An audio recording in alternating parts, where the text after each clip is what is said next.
Hello, everyone. I'm Harry Donahue, and welcome to Lookaway Golf Club in Buckingham, Bucks County, Pennsylvania.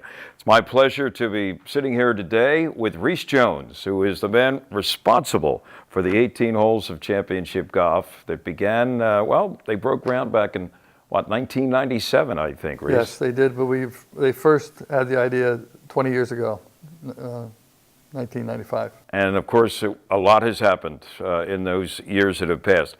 Rees, before we get into specifically what your work encompassed here at Lookaway, I'm always been an admirer of gentlemen like you. And I'm reminded of the line in the movie Sixth Sense when the youngster said, he sees dead people, something that not many people do. And I often equate it, if I could, to your profession when architects like yourself look at a piece of virgin territory, land, whatever you want to call it, and can see an 18-hole championship golf course. What is it? What is that sense that you have that you can do that and then see it to fruition? Well, first of all, we look at the land and we see if the land is suitable and it has enough variety and doesn't have areas of wetlands, too much areas you couldn't use. And then we use mapping that really determines where the holes would go, and we adjust that, and we stake it out on the ground and walk it, and we find we got a problem. We reverse holes or change holes or move holes. Here at Lookaway, we were very fortunate to have really a very diverse piece of property, changing elevations, different types of land. We have short holes, medium holes, long holes. We've got a lot of variety. It's got a great ebb and flow. And that's what we wanted. So we really look at it and then we kind of adjust it on the ground to make sure that we have a different shot into the par fours on many holes and different shots on the par threes. Every par three plays a little bit different length and different character. So and I think looking at dead people, we got our ideas from George Crump and Hugh Wilson and Ross and Tillinghast and Mackenzie. And to some degree, we get a lot of ideas from seeing those golf courses and playing courses like Marion Pine Valley. And our Marion hole here is the 7th hole, and our Pine Valley here is the 18th. So you drew on the experiences of those two holes and tried to incorporate them, not exactly tailor-made, but there are resemblances. Right, the idea. Yeah. You, of course, grew up, your father was a golf course architect. Not many people have that opportunity either, and a noted international one at that. When did you realize you wanted to follow your father's footsteps and become a golf course architect? Well, my mother wanted me to have a liberal arts education because she really believed that you shouldn't get too into your profession because your life is better if you have a variety of interests. And so I went to Yale. Thinking I could beat the world in anything I chose, and then realized that I kind of love what my father did. We'd go on vacations with him to the Dunes Club in Myrtle Beach or Ponte Vedra, Florida, and meet his clients and walk the sites with my dad. And so I really kind of realized that I loved what he did and I wanted to do the same thing. Back in 1963, when I graduated from Yale, golf course architecture wasn't as lucrative as it is today. It wasn't until some of the pros got into the business and jacked up the prices. The Palmers and the Nicklases right. And the Players, et cetera. Jacked up the prices that it became a little more lucrative. But those of us that went into the business in the 60s really did it for the love of the game. What was your first project when you were like on your own? I guess the first project that I did by myself was a place called Arcadian Shores in Myrtle Beach, South Carolina.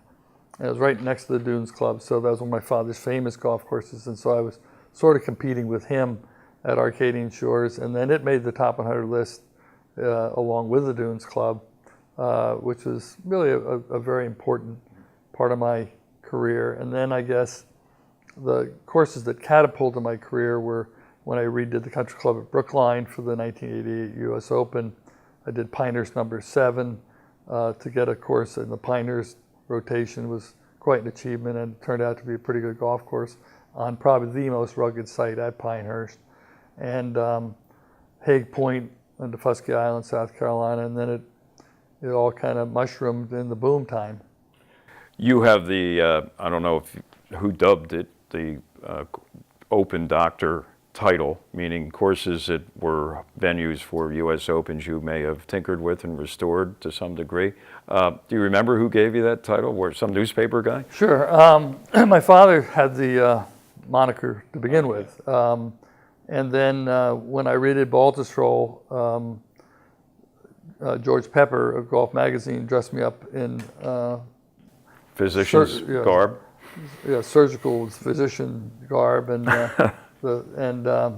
that's when I became the Open Doctor. And I guess it keeps growing. I guess I'll have about 25, 26 major championships that have been or are in the that you've restored. Rotation, yeah. I think there's like a half a dozen Opens, more than that, PGA championships, Walker and Ryder Cups. There's 7 Open venues, 8 PGA venues, 5 Ryder Cup venues, President's Cup venue, and 2 Walker Cup venues, which means I must be getting older. And also iconic when it comes to your profession. Let's talk specifically now a little bit about Look Away. There's a story I heard from one of the founders here, how you got involved, and it was a mutual friend. Tell us about it. Bruce McKissick, Bill Waldron, and Harry Ferguson really had this idea to build Look Away. And there was a gentleman that lived out here, had a home out here named Ira Gouderman, who was a part of their committee initially trying to determine where would they get the land, where would they do it, who would they hire as their architect. And they're having this meeting and they're talking, maybe we should hire this person or maybe this person. And Ira was my skin doctor. He was my dermatologist. And he said, well, I have a patient that says he's got something to do with golf. I think he designs golf courses. He might be interested. Who's that? You remember his name? He said, yeah, I remember his name is Rees Jones. Oh, Rees Jones, okay. Would you call him for us? And that's what happened. That's like if you're starting a baseball team. I have a fellow by the name of Babe Ruth that I know. He may be available. So, okay, that was your first introduction to the idea of Look Away. And then when you met with those gentlemen, the founders, they gave you a kind of a philosophy of what they wanted here at Look Away. And from what I understand, you were pretty much enthralled by their idea. It wasn't going to be a golf course development. It was going to be golf-centric and for the good of the game, for want of a better term. And that kind of turned you on to this place, didn't it? Oh, absolutely. And see, I've been very fortunate in that I didn't get into this industry for the money. I knew I had to get enough money to put food on the table, but this is the type of project that I know will stand the test of time. And I didn't want to do golf courses that would be just sold to the members or after the development was. So I only took 4 or 5 jobs a year because Herbert Warren Wind, the famous golf writer, after the Brookline Open, I became pretty well known and very much in demand. He said, don't do what your father did and don't take on too many golf courses. Just take on 4, 5, or 6 a year and put the detail in them so they'll stand the test of time and they'll be great golf courses. So I've built a lot of golf courses that were just built for the game itself, and I think Look Away is at the top of that list because that's what the founders envisioned. This is a golf course that's going to be here for a long, long time, and people can enjoy, and really enjoy the game. It's not typical of a golf course that's just going to beat you up. Right. And the other thing about it, they wanted to make it a walking golf course as much as possible, so you'd have caddies, and not that there's anything wrong with carts. Some people need them because of age or whatever. But did that also figure into your design here at Look Away? Well, a lot of my courses have been caddy-oriented, and again, you try to have your greens and your tees close to one another. If you have wetlands, you can have more distance like we have from 15 to 16 and 17 to 18. But that was the way it was designed to be walkable, and I guess the majority of the players walk this golf course, which is really a positive element. You talked about how you drew on other holes, noted golf course holes from around the country, and I'm just wondering, is there, or how difficult is it when you've designed how many, 200 golf courses or more internationally? Do you ever find yourself running out of ideas on the shape of a hole or the type of green, number of bunkers that you have? I mean, After a while, do you get exhausted, or how do you keep creating a different golf hole design? Well, the land basically tells you what you can and can't do. And then what you do is you do a few sketches for the first few holes, and you make sure you don't repeat those same elements on the golf course. That's why Lookaway has 18 distinctly different holes on a really beautiful piece of property.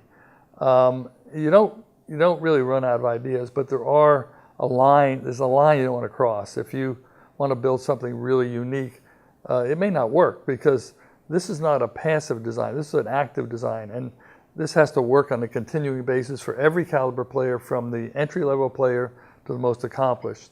So I think you go back to your ideas of things that have worked in the past and been enjoyed in the past. Isn't necessarily the same green or the same bunker or the same location of the green. But it's some of the ideas, and you don't want to have an uphill green with a green that falls away, because the ball won't stop.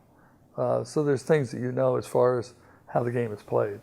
Are there certain distinctions on this golf course and other golf courses that you've designed that people can, without knowing who the architect was, say, this looks like a Rees Jones design? Is there any trademark or something that kind of repeats itself over the course of one course that you've designed to another? Well, I hope not. I think that Tillinghast was really my favorite designer, because he never repeated his designs. I mean, I've redone Baltusrol for the 2016 PGA Championship. I redid it for the Open Championship before, in the other one, and I redid Bethpage Black for 2 Opens, and now it'll be a PGA and a Ryder Cup. And those are 2 distinctively different styles. And so I would think that this style is the Lookaway style. And I wouldn't want people to come in and say, oh my goodness, it's a Rees Jones golf course. Okay. I think then you're repeating your style. And some architects do that. They get into a rut because it's so well accepted, but then after you play it 10 times, you've played a golf course you played somewhere else. Now, the reason it's more important today is that people travel more in golf. Golf's on TV. It isn't like the old days when Seth Rayner basically built a lot of the same features on a lot of golf courses, but one was in South Carolina, one was in Minnesota, one was in Long Island, so people didn't see the other golf courses. Now we have an opportunity by way of television, websites, whatever. It's at our fingertips. After you came up with the, blueprint for 18 holes here, did you pass that on to anybody for inspection? Not necessarily the founders, but somebody on your staff for feedback? Or do you basically say, this is what it's going to look like? No, I did it with Keith Evans, my design associate, and we worked together. I would say that I was primarily the idea guy. And then with the founders, Bruce McKissick and Harry Ferguson and Bill, were very much involved. And I was here a lot, and we'd go around the holes and talk about the designs and talk about how we'd play. And this was a very hands-on design job by both Keith and myself and the committee that we worked with. And of the 18 holes that you originally laid out, did it stay that way, or how many revisions were made before you actually began to route the golf course? Well, we wanted to buy a little more land where number 1 is, because we didn't want to have that long walk from 1 to 2, but we couldn't get it. And it's the first hole to the second. It's not like you've played already 3 hours of golf and maybe the legs are a little weary, right? That's right. And after have we're going to have a long walk, let's have it between 1 and 2. That's right. I have to have the first long walk, and then there's very few after that say, oh, thank goodness. I hear you. Speaking about the first hole, and this is another almost a generic question to architects, do you try to make that sort of a warm-up hole? Maybe, I know there's a golf course in Ireland, and on the first tee, they have the last easy, I think, meaning it gets a lot harder after this, fellas or ladies. What about your philosophy when it comes to opening holes? Well, I don't think you're trying to make it necessarily easy. You don't want a long par 4, and you don't want a short par 5, because you don't want it to take a long time to play. So you want to get them off. There is water on our first hole. But that's one, you know you're done when you hit it in the water and you just hit another one. It isn't, you're not looking in the woods. So, yeah, I think you want to get off, but it's a very good par 4. It's not long, but you got to think about it. But there's a bailout area on the right if you want to go that way. Right, and if that pin's in the front, it makes it an even tougher par 4, especially if you hit your approach shot to the back. There's a little slope there on that green. Yeah, but as you play it as a private club, you know that some of the hole locations are sucker hole locations, and you do play it a little bit more cautiously if you know you're in the tough locations. Now, the pros have the same situation, but they only get a couple of days to get ready for that, and they're not sure necessarily where the sucker hole locations are, but the members here do. How about in terms of trends in golf? You see, we do, I think, more and more architects are going for a drivable par 4. How about here at Lookaway? Did you incorporate that into the design? The drivable par 4 is really mostly for championship golf because those are the players that hit it generally the same length. We just did one at Belle Reve for the 2018 PGA on the 11th hole. We did it at Medina on the 15th hole for the Ryder Cup.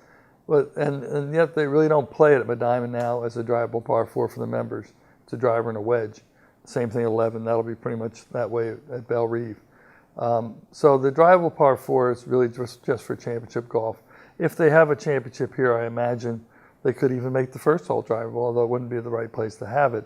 You really want to have a drivable par 4 in the back 9 somewhere where it's worth it to take a chance Crunch going time. for a 1.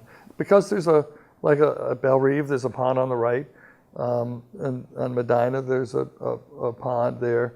A drivable par 4 without a risk is not very good because it's a risk-reward shot, but it's predominantly for the pros. Right. I'm thinking specifically here at Lookaway. How about like the 9th hole? It's not a particularly long par 4. I don't know if it's drivable. Perhaps if they ever have a championship here, they could move the tee up a little bit and then make it for some of these guys out on tour now a drivable par 4. And it has a little dog leg and it's a well-protected green. It's very well-protected green, which makes they have to fly it in there. They won't have the option of bouncing it in. But you could make that drivable. Sure. So they'd bring you back and maybe widen the green and maybe widen the throat. Yeah. What about the land here? The topography varies, like you mentioned earlier, from elevations and things like that. How was it in terms of cultivating the growing of grass and things like that? Did you have a relatively easy time with the soil here at Lookaway? We looked for the land. We found the land that we knew would create a great golf course. It isn't like when an owner would say, "I've got this piece of property, and here it is, and do the best you can." I mean, we looked and we knew we had a great piece of property for a really wonderful golf course. We had wetlands that we dealt with, but they actually turned out to be natural hazards, and the incorporation of the wetlands, I like number 12, are really interesting features. The soil was good. And we have a great superintendent, Dave Rank. He came from Pine Valley, so he had great training. He's been here from the outset, and he expressed some interest in different turfs, and he selected the turf for the greens. And right now, 20 years later or 17 years later, there's no POA in his greens. I mean, that's quite an accomplishment. In this area of the country, yeah. Yes. Talk about number 12, par 4. You have the pond up situated right adjacent to in front of the green there. Was that pond, was that the original dimensions of that? I mean, when you were unearthing what was there, all the overgrowth and everything, that pond was there? Well, that's a wetland. Okay. And I think the great thing about the last 20 years in golf course design is that the wetlands laws came into being, and we had to stay away from them. And I think it gave the golf architects the higher land. Back before then, when golf course architects were being relegated to the swamps, and now that you couldn't do any damage to the wetlands, it gave golf architects the type of land they had previous to the Depression, when they had all the upland because they didn't have any money to spend on building golf courses.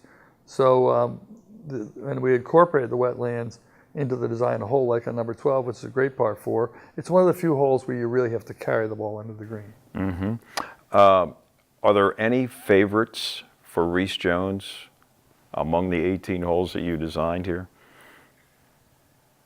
I get asked that question all the time. I'm sure you do. You know, or what's the signature hole? Or I think if you really just go through this golf course, this is a signature golf course. And I mean, you get down to 16 and 17, you feel like you're somewhere different. You get down there, you know, 5, 6, 7, it feels like you're in a different place. You know, you go on 12, 13, 14. When you say different, like a different area of the country almost, well, just right? a different location. Right, from the Yes. previous holes you played. Which is why I think that the membership is full here, and why this has really captured the spirit of the game of golf, because you never tire of playing look-away, because it's always a change of pace. It's fair. There's shot options. You can hit on the ground in most holes. A couple holes you have to carry it in, like 12, like 15, but that's a change of pace. So I think that's why there's no really signature hole. The signature hole might be the 18th hole, because it's probably a pretty demanding finishing hole, and that's the crescendo of the round at look away. That's you have to think about it. If you have a good score going, you really have to think about hitting a long drive and getting yourself into position there. But I did give you a bailout on left if you yank it, because you try to hit it too hard. I have questions about 18, but I also have questions about 17, par 5. You have wetlands that cross over the fairway, and it's the prototypical risk-reward par 5, isn't it? You have a dog leg in there. You have just about everything on that hole. Yeah, well, that's the land that we got to across the wetland, and that's it's not a long par 5. It's 535 yards, so you can go for it if you're a good player, and that's why we put all the bunkers on the right side over the wetlands, so that if you drift it, no matter what you're doing, you'll have a harder third shot to get to the green in regulation, and to some degree, those bunkers are keeping you into play too. But again, you do have to hit a good drive to get over the wetland across the fairway. But I think that's typical of courses in this neck of the woods. If it's not a stream, it's a natural area, and I think that's part of the game of golf. And speaking about 17, off the tee, there's a gentle slope. So if your ball, you could be hitting a downhill lie if you're going to go for it in 2, which always creates some problems, regardless of the skill of the golfer. Yeah, just put it back a little bit. Just put it back. So now you're giving lessons. All right, and then 18, which I think anybody who has played this course spreads the word. Where do you see the 18th hole at Lookaway? I'm curious, when you came to that piece of land, what was the first 1 or 2 things you thought about as a closing hole? Well, the 18th hole is the crescendo of the round. You have to think about it all the way around, especially when you're shooting your low score. You hope you can survive that hole. It was the pattern with an elevated green, much like Pine Valley number 18. That's why we bunkered it up the face, much like Pine Valley 18. When I was 16 years old, my father took me to Pine Valley for my first round of golf, and he bet me $100, and that was a lot of money in 1957, that I couldn't break 90. I got to the 18th hole of Pine Valley with my dad, and hit a driver, not a long drive, and I needed a 4-wood to the green. He says, "Oh, lay up, Rees." I said, "No, I gotta get hit the green." Hit the best shot of my youth, made the green, 2-putted, won my $100, and I've never forgotten that. That was one of my 18th at Pine Valley is one of my favorite holes in golf. And I just saw the opportunity to build a replica of the 18th of Pine Valley, more of a dog leg, but a hole with similar characteristics coming to the green, and that's what we did. And it's the crescendo, it's the finish, and I think it worked out very well. And not only the golf hole, but then the patio, the clubhouse. I mean, if there is a perfect setting for a finishing hole, all things considered, it's captured here on number 18 at Lookaway. And because it's, you have to hit a good drive to really go for it, because it has a wetland, much like, Pine Valley has a little wet area there too. And so a lot of things can happen. So I imagine when you're having drinks on the patio, it's pretty entertaining. If you got a few shekels being bet among members, it's a good entertaining spot to be, number 18. You know what, another trend, we talked about trends earlier in terms of golf course design these days, and I'm curious, when it comes to playability versus difficulty, what side of that do you choose? Well, I've always chosen playability, and even in all the courses I've redone for the PGA of America and for the USGA for their Opens and PGA Championships, and people think I always make them harder, but if you have a bunker that you can't take the club back, we fix that. If we have the wrong pitch on a bunker, we fix that when we're doing it for a major championship. So also we want to have shot options, but shot options are mainly for the average golfer, because the better players in the game today play a different game than they did 20, 25 years ago, where they really rolled the ball to the hole. Now they fly it. They're hitting it so far, they just loft it, and the ball's better, the clubs are better. So they play a one-dimensional game versus our game, which is multi-dimensional. So I have to really think about that, especially for the entry-level player, the better player of the club, the medium handicap. At Lookaway, you have a lot of shot options, and you have a lot of open entrances, and you can release the ball to the green with a knockdown shot, or you can fly it into the green, which I think makes this golf course play differently every time, and you never tire of it. That's the key.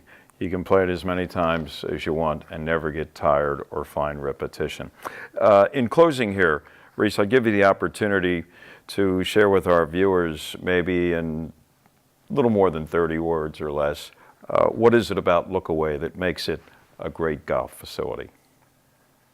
Well, I think the first thing is what Harry, Bruce, and Bill did is they really organized, and I was very much a part of their team in hosting parties and hosting groups of people to tell them how great this facility and this club is going to be. And they brought in a wonderful group of members and people, and it's a really great place to meet. It's a congenial club. The membership is really terrific, and it's like a second home. And I think the golf course brought the people here, and they enjoy it, and they enjoy it even as they get older. And because we designed it that way, the par fives aren't all that long, and you've got the variety of the par threes, and you have short par fours and long par fours. I just think it's stood the test of time. It will continue to do so because of the people and because of the facility. Anybody who is from the Philadelphia area or has played a lot of golf here knows the quality of golf courses in Philadelphia. And being a lifelong Philadelphian, we often take it for granted. But this is a relatively new golf course when you look in terms of Marion and Pine Valley and some of the other great Philadelphia Cricket Club. I mean, Tillinghast himself was a member there. You mentioned him earlier. Where would you rank Lookaway in the hierarchy of just in the Philadelphia area? Forget about Oakmont in the western part of the state in Pennsylvania, just among great iconic golf courses in Philadelphia. Well, Philadelphia is a bastion of great golf courses because a lot of architects lived here, and then you had the amateur architects, the Hugh Wilsons and the George Crumps, that studied the land and then worked with H.S. Colt, and then you had George Thomas, who was from here, and White Marsh Valley. Right, Yeah. and so I mean, it's a real wonderful place to come and play a lot of phenomenal golf courses. I felt that when we built Lookaway, that this was the home of a lot of really wonderful facilities. And I think that my dream was that Lookaway would be very much a part of that family of golf clubs. And I think that's what we've achieved. We're part of this wonderful Philadelphia area golfing scene. Yeah, it is spot on. One of the top among the echelon of great golf courses in Philadelphia. Rees, it's been a pleasure. Thank you very much. And I think I speak on behalf of all the current, former, and future members of Lookaway Golf Club. Thank you for a job well done. Oh, you're welcome.